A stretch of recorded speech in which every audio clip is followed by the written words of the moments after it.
ലയർബേർഡ്, വനത്തിലെ മാന്ത്രിക ശബ്ദം.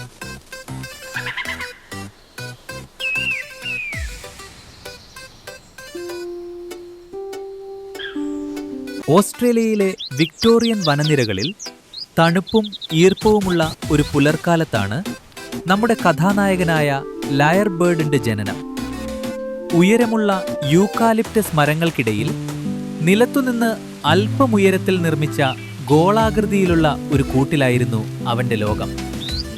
അവന്റെ അമ്മ പകർന്നു നൽകിയ ചൂടിൽ ആ മുട്ട വിരിഞ്ഞപ്പോൾ പുറത്തു വന്നത് വെറുമൊരു പക്ഷിക്കുഞ്ഞായിരുന്നില്ല, പ്രകൃതിയുടെ ഏറ്റവും വലിയ അനുകരണ കലാകാരനായിരുന്നു.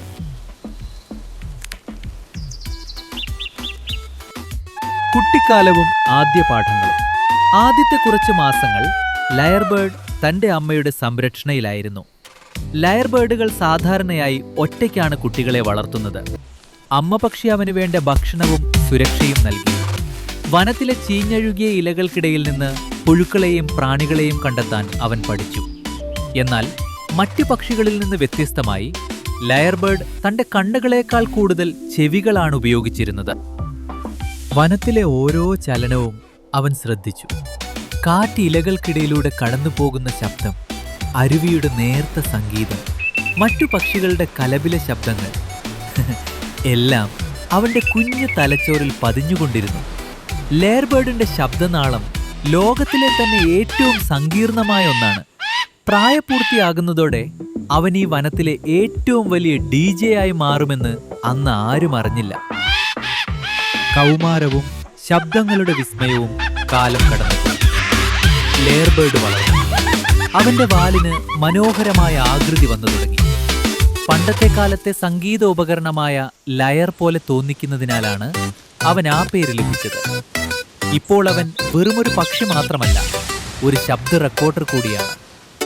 അവൻ ആദ്യം പഠിച്ചത് വനത്തിലെ മറ്റു പക്ഷികളുടെ ശബ്ദങ്ങളായിരുന്നു. കൂക്കാബുറയുടെ പൊട്ടിച്ചിരിയും കൊക്കറ്റൂക്കളുടെ കരച്ചിലും അവൻ കൃത്യമായി അനുകരിച്ചു. വനത്തിൽ വരുന്ന വിനോദസഞ്ചാരികളുടെ ക്യാമറയുടെ ക്ലിക്ക് ശബ്ദം കേട്ടപ്പോൾ അവൻ അതും പഠിച്ചെടുത്തു. ഒരിക്കൽ വനത്തിൽ മരം മുറിക്കാൻ വന്നവരുടെ ചെയിൻസോ ശബ്ദം കേട്ടപ്പോൾ ആ ഭീകര ശബ്ദത്തെ പോലും അവൻ അവിശ്വസനീയമായ രീതിയിൽ പുനരാവിഷ്കരിച്ചു.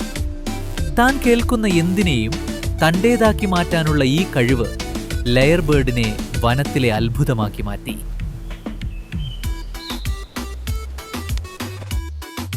പ്രണയവും സംഗീത കച്ചേരിയും. ലയർബേർഡിന്റെ ജീവിതത്തിലെ ഏറ്റവും പ്രധാനപ്പെട്ട ഘട്ടം പ്രണയകാലമാണ്. പെൺപക്ഷിയെ ആകർഷിക്കാൻ അവൻ വനത്തിനുള്ളിൽ ഒരു ചെറിയ വേദി ഒരുക്കി.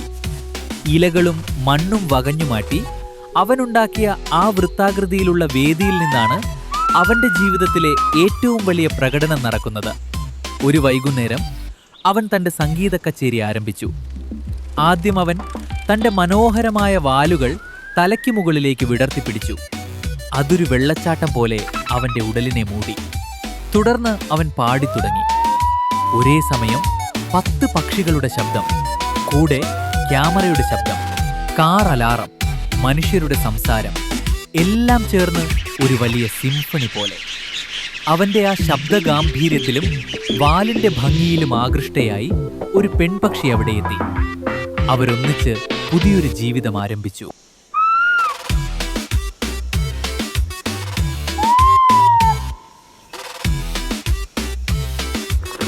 സായങ്കാലവും അവസാന ഗീതവും. വർഷങ്ങൾ കടന്നുപോയി. ലയർബേർഡിന് വയസ്സായി. അവന്റെ വാലിലെ തിളക്കം കുറഞ്ഞു, പാട്ടുകളിലെ വേഗതയും. എങ്കിലും വനത്തിലെ പുതിയ തലമുറയ്ക്ക് അവളൊരു ഇതിഹാസമായിരുന്നു. അവൻ പഠിച്ചെടുത്ത ആയിരക്കണക്കിന് ശബ്ദങ്ങൾ വനത്തിലെ കാറ്റിൽ ഇന്നും അലയടിക്കുന്നുണ്ടായിരുന്നു. ഒരു തണുപ്പുള്ള രാത്രിയിൽ നക്ഷത്രങ്ങൾ തിളങ്ങുന്ന ആകാശത്തിന് താഴെ താൻ ജനിച്ച അതേ യൂക്കാലിപ്റ്റസ് മരത്തിന്റെ ചുവട്ടിൽ ലയർബേർഡ് വിശ്രമിച്ചു. അവസാനമായി അവനൊരു നേർത്ത ശബ്ദം പുറപ്പെടുവിച്ചു. അത് വനത്തിലെ ഇലകൾ തമ്മിൽ ഉരസുന്ന ശബ്ദമായിരുന്നു. ലോകത്തിന് ഏറ്റവും മനോഹരമായ ശബ്ദങ്ങൾ സമ്മാനിച്ച ആ മഹാനായ കലാകാരൻ അന്ന് പ്രകൃതിയുടെ മടിത്തട്ടിൽ എന്നേക്കുമായി ഉറങ്ങി. ലയർബേർഡ് മരിച്ചുവെങ്കിലും അവന്റെ സംഗീതം അവസാനിക്കുന്നില്ല. അവനിൽ നിന്ന് ശബ്ദങ്ങൾ പഠിച്ചെടുത്ത അവന്റെ മക്കൾ ഇന്നും ഓസ്ട്രേലിയൻ വനങ്ങളിൽ ആ സംഗീത പാരമ്പര്യം തുടരുന്നു.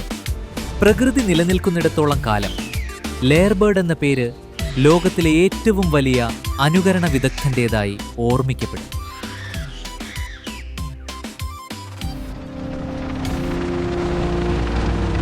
അതിജീവനത്തിന്റെ പോരാട്ടം.